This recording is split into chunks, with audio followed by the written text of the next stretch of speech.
Okay, I start by creating a cylinder pressing Shift A, and then I change the vertices on my cylinder from 32 to 10. I select the bottom part of my cylinder,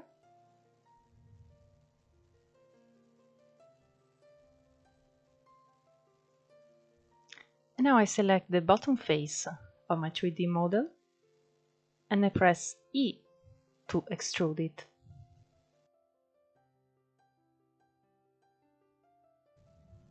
And I repeat the process. The point is to have the bottom part of the 3D model more rounded, like a cup.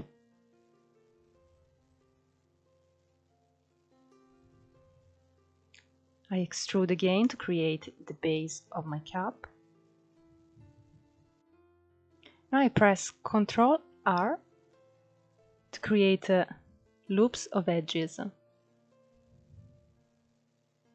and give this 3D model a more rounded shape, more similar to a cup.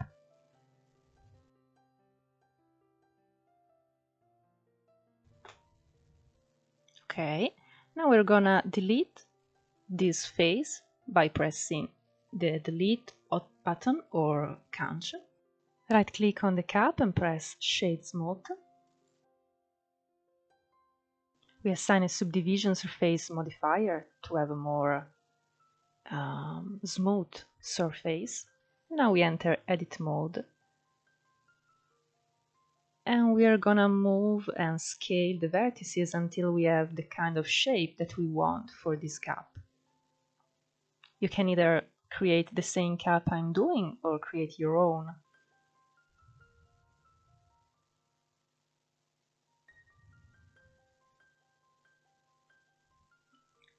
I add a few more loops of vertices, always pressing Ctrl R, because I want this kind of, little decors on the bottom of my cup.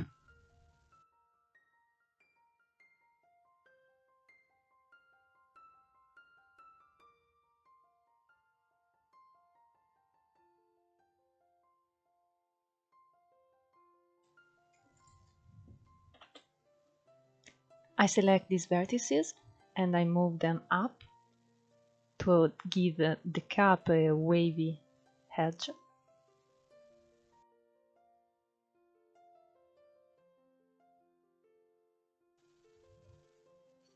And now I'm gonna apply my subdivision surface modifier because I really need more vertices to work with.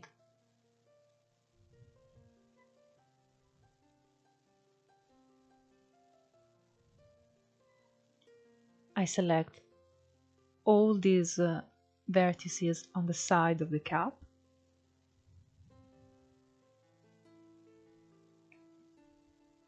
I missed one vertex.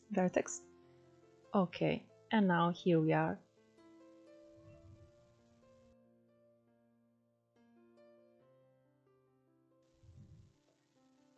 I'm using the soft selection, but I regulated it a bit, and now I'm gonna scale these edges to create the shape of my cup. It looks a bit like a flower and I like it a lot. I adjust the base of the cup, scaling a bit the edges.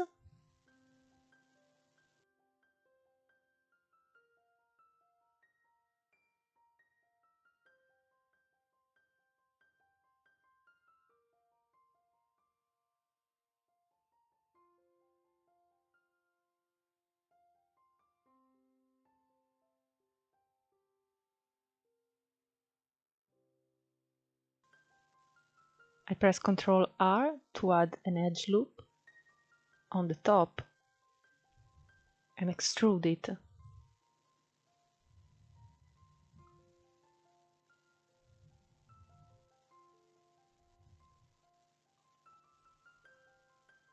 It's starting to really look like a cup now.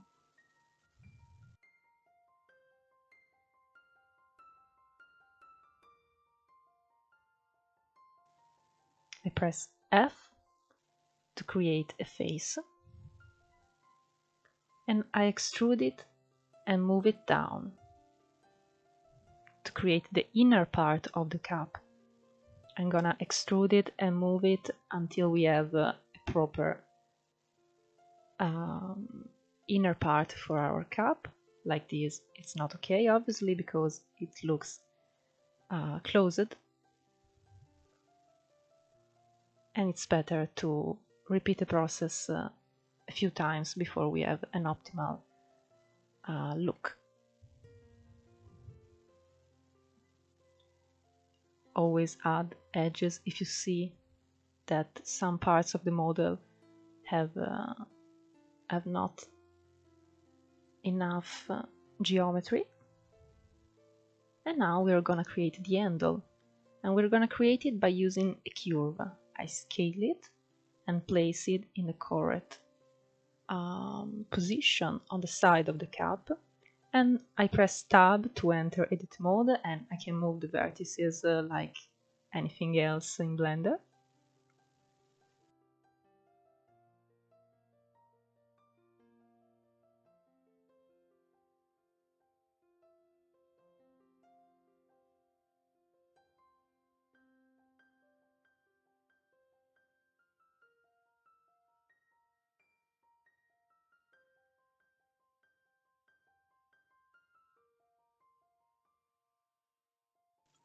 When you have to add a vertex in a curve, you have to select two vertices, and then I press F3 and I enter subdivide, and they create a vertex for me.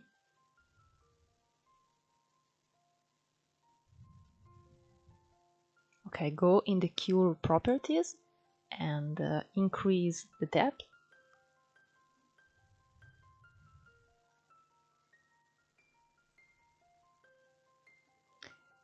You can adjust your curve by pressing Alt S, and like this you can scale the vertices and have the shape that you want for your curve.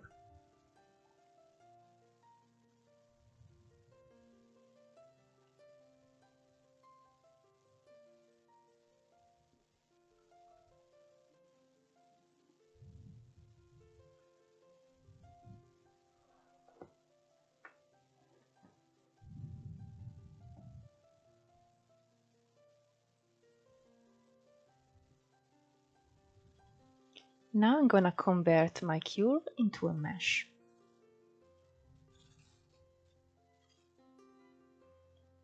It has a lot of vertices, so I'm gonna use the decimate modifier to reduce the geometry and apply it. Okay, now it looks like a more simple shape. I'm gonna add again a subdivision surface modifier because it's not enough smooth. And I do small corrections.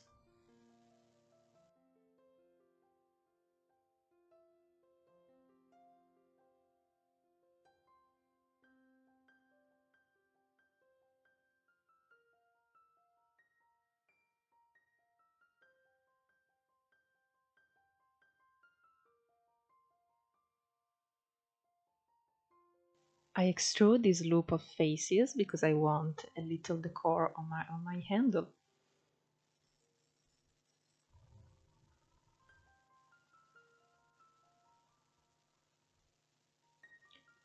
But a cup needs a plate always, so we create a cylinder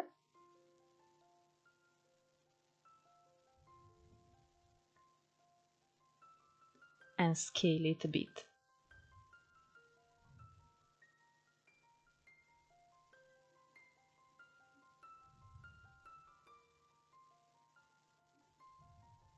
I'm gonna scale the bottom face because we need a shape more similar to a cone. And I go on extruding and inserting by pressing E and I until I have a basic shape that I can work with. Now we delete the upper face because we won't need it. And I had with Ctrl R an edge loop.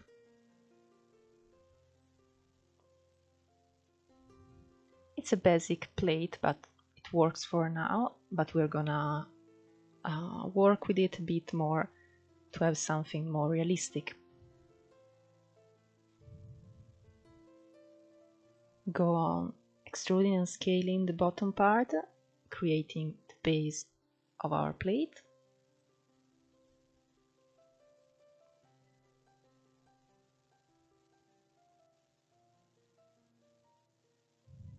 We assign a subdivision surface modifier to this plate too.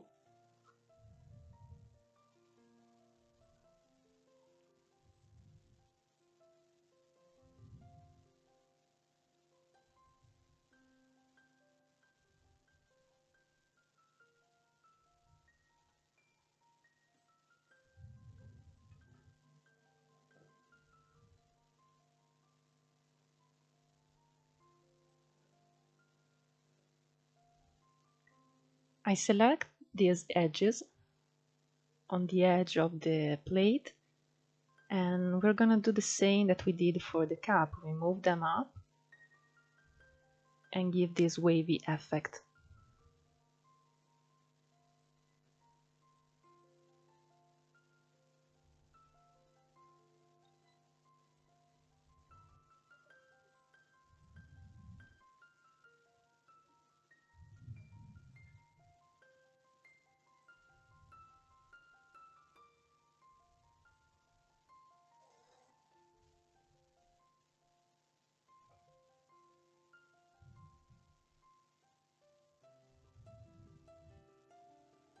I added a solidify modifier. It can give some weird effects if you don't apply all transformations, so I suggest to always click Ctrl A and press apply all transforms.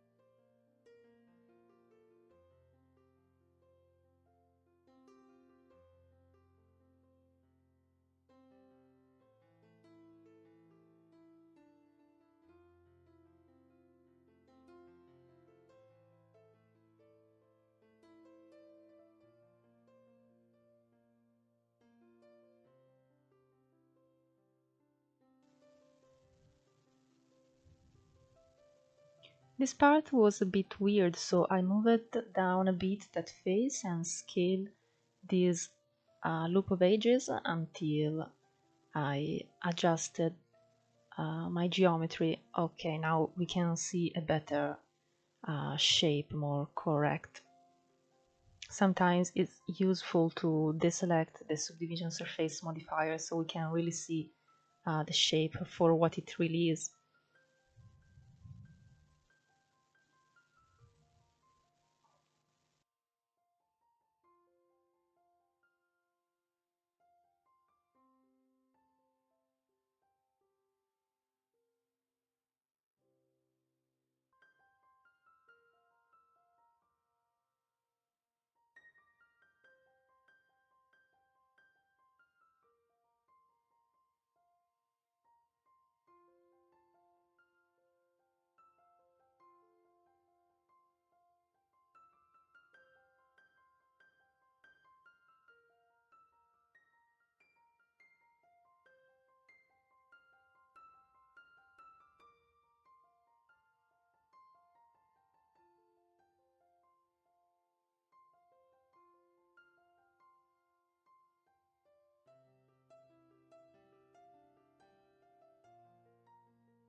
I prefer to have a more clean geometry, so I press K to use the knife and I connect these vertices until I have quads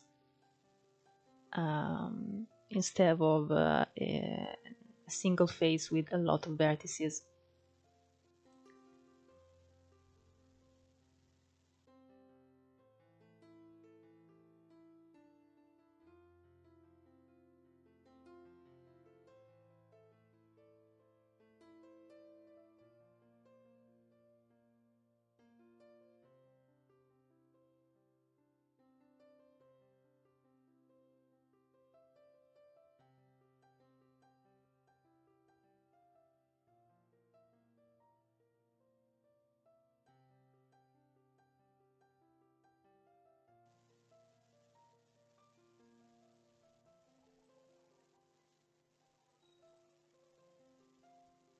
And now the most funny part, the materials. I select the cup and I assign a new material.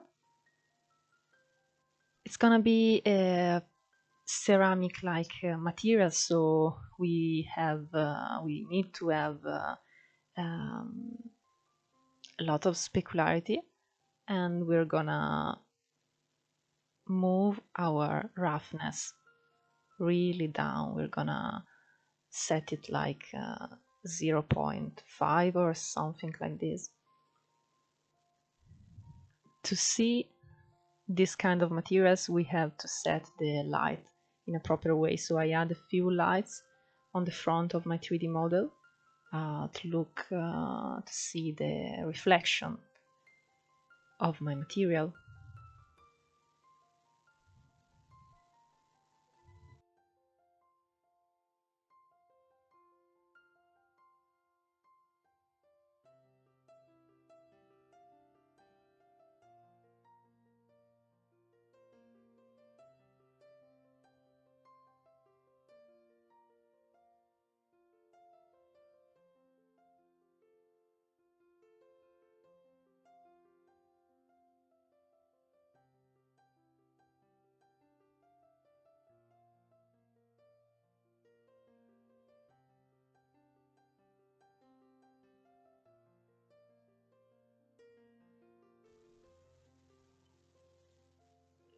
We add a new slot for a new material because we want the edge of the cut to be gold.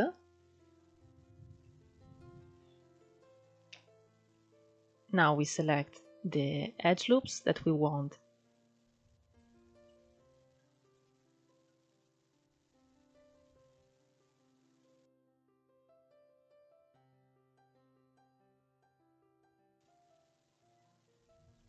We go in the material properties and assign our material, and we change the color to something like yellow, something between yellow and orange.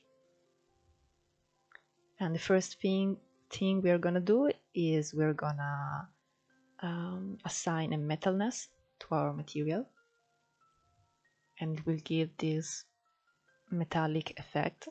And now we're gonna play with the roughness and specularity a bit.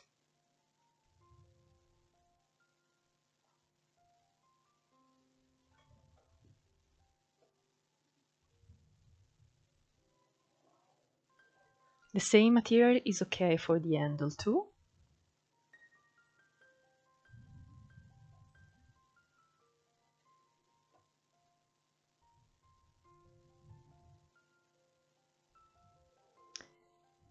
But our material will have textures too, so we have to create a correct UV mapping for our cup. For those who don't know, the UV mapping works like this. Basically, we select some edge loops and mark them. And like this, Blender is basically able to unwrap our 3D model, virtually speaking, of course. And once the 3D model is unwrapped, Blender can easily connect our textures to the 3D model. We select an edge loop by pressing Shift Alt Left, and then we press Ctrl E and select Mark Seams.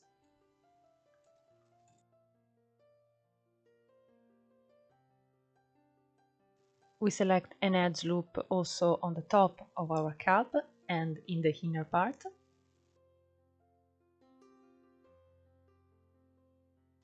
And then we are going to select an edge loop on the side of our cap.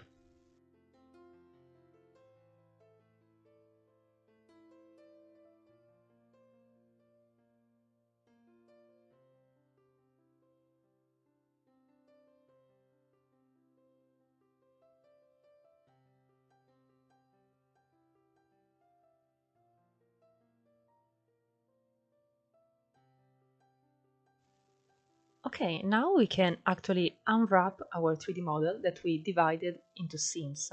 And to do this, we select all by pressing A, and then we click U and select Unwrap. On the left part of the interface, we see that our 3D model has been divided into these shells, into these all these parts. Okay, and now we can organize them, arrange them so that they fit our texture and they show our texture in the best way. Right now we can't see anything because we haven't assigned a texture to our material. So let's go in the shading part, and to add nodes to our materials we press Shift A. We add a texture coordinate node and an image texture node. We also add a mapping.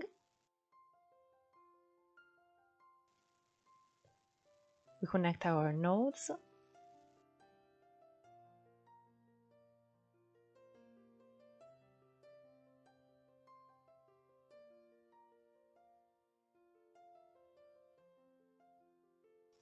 We add a mix RGB node and we connect the image texture to the new node, and then we connect the mix RGB to the base color.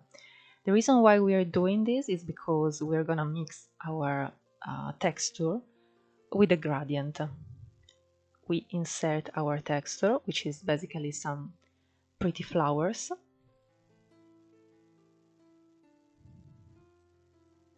Okay, now we see them mixed with this pink color that we added. But we don't want this. We don't want this kind of effect. We want a pink gradient from the bottom to the top. But for now, let's adjust the UV mapping for our texture. Now we can see our texture. Let's select our shells and move them until we achieve the kind of result that we want.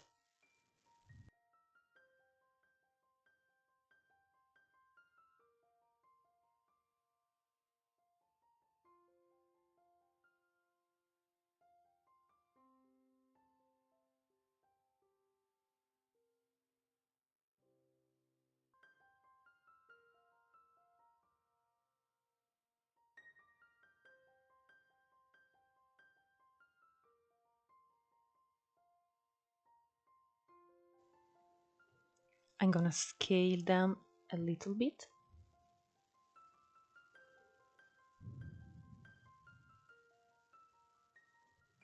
Yeah, I like it. That's it. That's the perfect position for our two shells.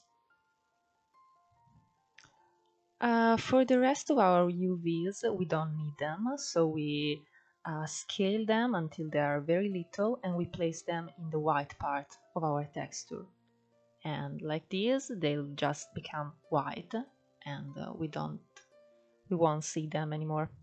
In fact, it's all white except for the two shells that we placed on top of our texture. Now let's work with the shader.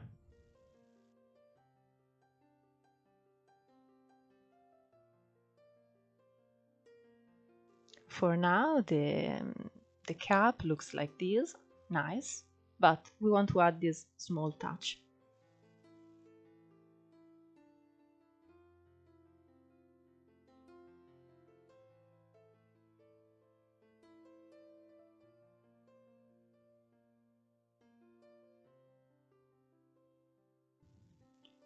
I add a color ramp node, the node that you usually add if you want to create a gradient. I duplicate with Shift D our two nodes, texture, coordinate, and mapping, and I connect everything.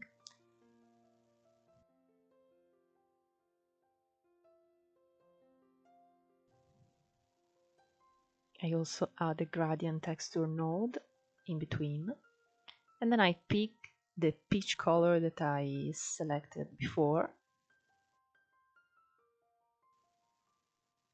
Okay, now we have the gradient, but you can see that it's not showing on our cap because the coordinates are wrong.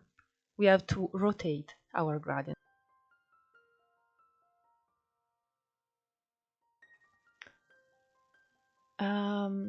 In case you don't have the node wrangler enabled, just go into the preferences and enable, and like this, if you press Shift Ctrl left on a node, you can see the actual effect on that node on our material. We rotated of 19 degrees, and here it is. Now it looks almost perfect.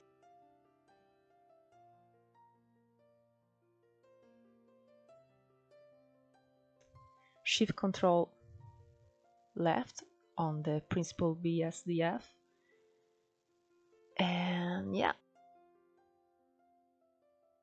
we change the mix RGB to multiply. Let's play with these parameters until you have the kind of material that you are trying to recreate, but I'm fine with that one. For the render settings, I usually enable ambient occlusion and bloom, and I increase the threshold for bloom. I also enable screen space reflections, and I leave everything else as default.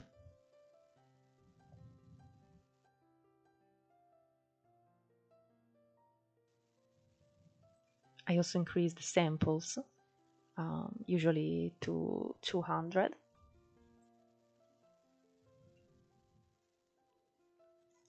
Now we're gonna repeat the process of the UV mapping with our plate.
Now we just have to create the T inside our cap. I press Shift A and I add a curve I usually use a path, and then I move it above our cap, and I press Tab to enter edit mode until it looks like our tea is being poured into our cap.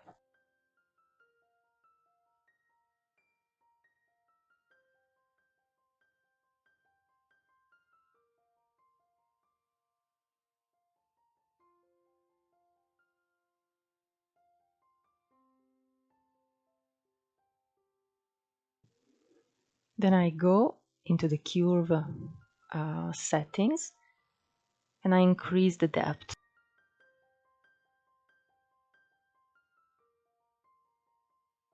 And then I use Alt S to scale the vertices and adjust my shape so that the base is larger than the top.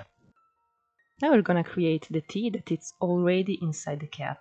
So I add the plane and I add the subdivision surface modifier to it.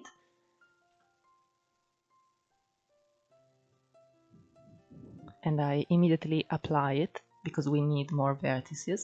But the vertices are still not enough because we want to recreate all the little waves inside our liquid. So we add another subdivision surface modifier and apply it too. Okay, now we have enough vertices.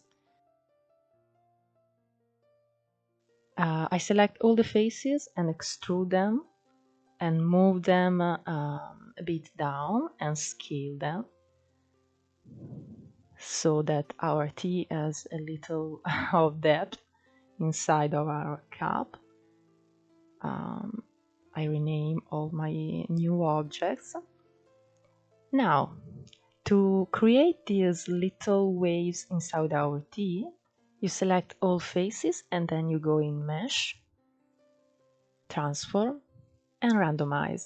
And it gives you these funny effects of little waves. You can change the amount of the effects if you want.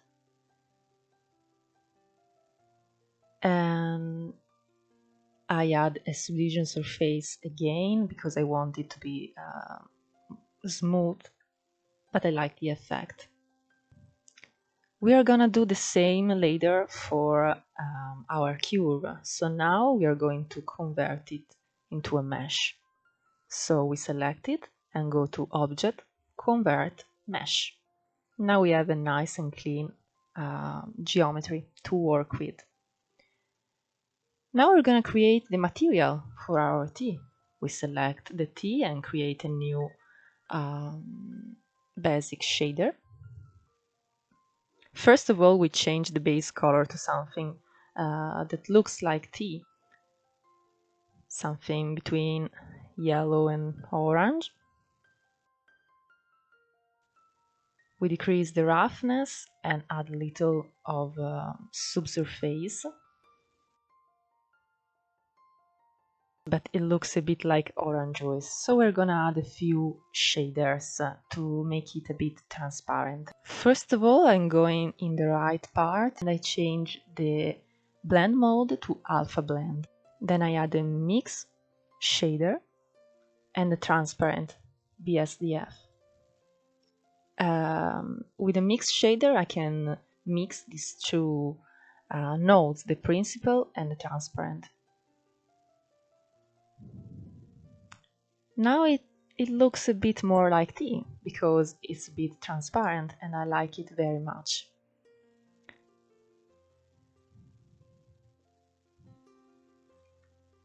We're gonna copy the first tea material in this second one that we created because we can't use the same material because we're gonna do some changes, some little changes.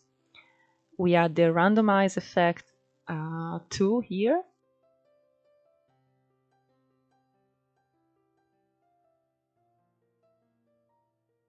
And as always, a subdivision surface modifier. Yeah. In this case, we want it to be less transparent. And also you'll notice that we have these weird black stripes. To avoid it, you can just check backface culling.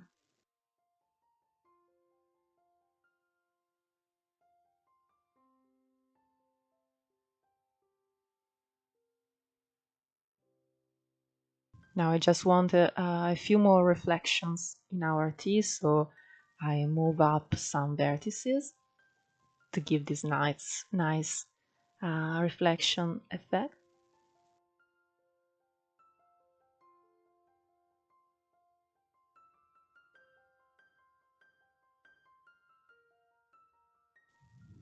Perfect, so lovely. Now we're gonna render it, and we are ready for our tea party. If you like this tutorial and you want more tutorials, please like this video and subscribe to my YouTube channel.